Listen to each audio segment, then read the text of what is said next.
নমস্কার, কেমন আছেন সবাই? চলুন আজ আবার একটি রেসিপি নিয়ে আমি হাজির হয়ে গেছি। আজ করেছিলাম সিলভার কাপ মাছের কালিয়া।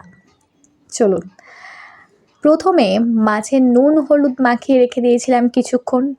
তারপর গরম তেলে মাছগুলো ভেজে নিয়েছি। বেশ ভালো করে এপিট ওপিট লাল লাল করে বেশ ভেজে নেব। মাছগুলো ভাজার পর মাছগুলো একটি পাত্রে তুলে রেখেছি।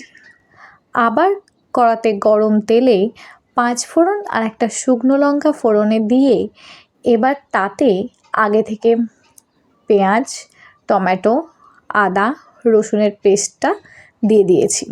পেস্টটা করে রেখেছিলাম, আমার দেখানো হয়নি, দিয়ে দিয়েছি। বেশ ভালো করে এবার আমি মশলাটা কষাবো। তাতে হলুদ গুঁড়ো, সামান্য লঙ্কা গুঁড়ো দিয়ে আবার বেশ কিছুক্ষণ ধরে কষিয়ে নেব, যাতে মশলার গন্ধটা চলে যায়। বেশ ভালো করে মশলাটা যখন কষে এসছে তখন দুটো ধনেপাতা দিয়ে দেব। দেওয়ার পর দেখো প্রায় আমার মশলা থেকে তেল ছেড়েই দিয়েছে। তাও আরও কিছুক্ষণ ধরে কষিয়ে নেব।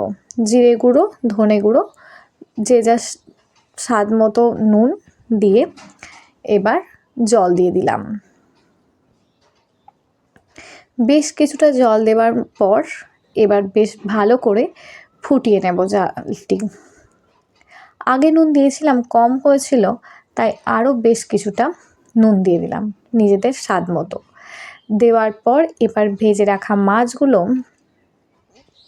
দিয়ে দেব। বেশ ভালো করে যখন জাল ফুটে এসেছে ভেজে রাখা মাছগুলো দিয়ে যে যার মতো করে ঘনত্বে নামিয়ে নেবেন।